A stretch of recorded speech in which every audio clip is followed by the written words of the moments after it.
afternoon, Reg, and nice to meet you, albeit virtually. I suppose you've already discussed how Unionists voted. Certainly some Unionists voted for the Good Friday Agreement, and the truth can be said that many Unionists voted against Brexit and remain in the EU. And I suppose Unionist businesses are part of a growing All-Ireland economy, and many are publicly involved in debate around constitutional change. There are other discussions happening on the ground. I mean, the point is often made in this committee that civic society is ahead of the political society in many ways when it comes to discussing the future and constitutional change. And many unions are open-minded and relaxed about change, about relationships across the island, and they're willing to discuss change. I'm not saying they agree, but they're willing to discuss it. I mean, I personally and my party are in favour of a border poll, but not without the proper preparation and discussion, and that needs to include everyone. So do you think Unionist leadership have a responsibility to encourage debate about constitutional change and the future on our island? I mean, well, if you believe, as I do as a unionist, I mean, there's hardly a pile of point in me sitting down to discuss with people another constitutional configuration, because it's sort of doesn't really make an awful lot of sense. Just as if I was to ask you to sit down and discuss with me the reunification of the United Kingdom, I mean, I suspect that you might find some difficulty with that. Look, the truth is that we have mutually exclusive views on the fundamental geometry of these islands.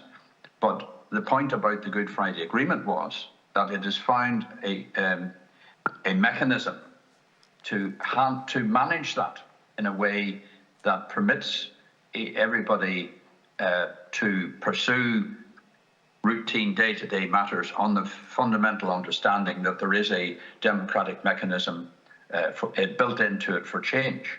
Now, I mean, so in other words, I'm not going to sit down and discuss with you how we bring about a United Ireland. In the sense, I think, to be honest with you, the concept of joining two pieces of land together and saying that's a nation, I think it's probably somewhat outdated now. But anyway, the point is we have a mechanism to cooperate together. We have a mechanism where, and I did a lot of it when I was in government in different departments, we never had any difficulties working together. And when we had mutual issues of benefit, we could take them. And I think none of us can predict the future, what will happen. Future generations, if you adopt the agreement, have a mechanism at their disposal if they want to use it. And I think we get on and do what we can together to help prosper. You mentioned the all-Ireland economy. The reason Intertrade Ireland was formed was to accelerate the amount of activity north and south.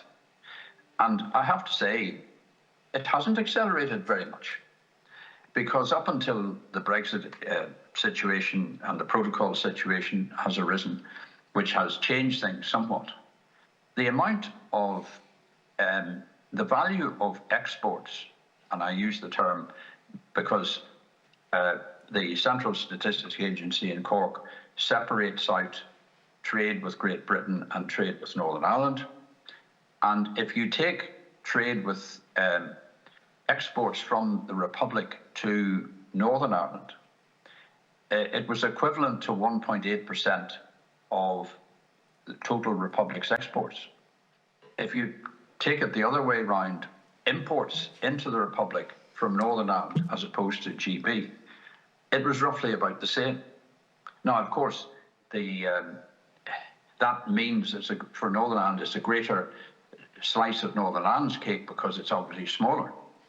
But nevertheless, after all of those years, and I'm going up now to about 2017, sort of that area, it's still very small, relatively speaking. And Intertrade was formed to grow that. And while it is now changed because of the circumstances surrounding Brexit and the protocol, it may result in some significant growth but it has been relatively modest and confined. The bulk of it is obviously agri-foods, and of course services are excluded from it.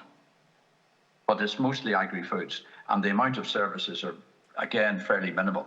Even with the medicines situation, the European Union changed its legislation because there was a tradition of certain countries in the EU receiving most of their medications from Great Britain. That included the Republic, places like Malta and Cyprus and so on.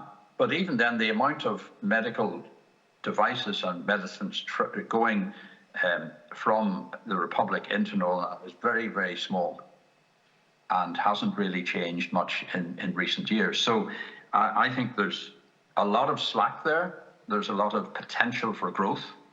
It seems bizarre that when you can almost see another market across the field, but there's little, relatively speaking, fairly modest levels of trade.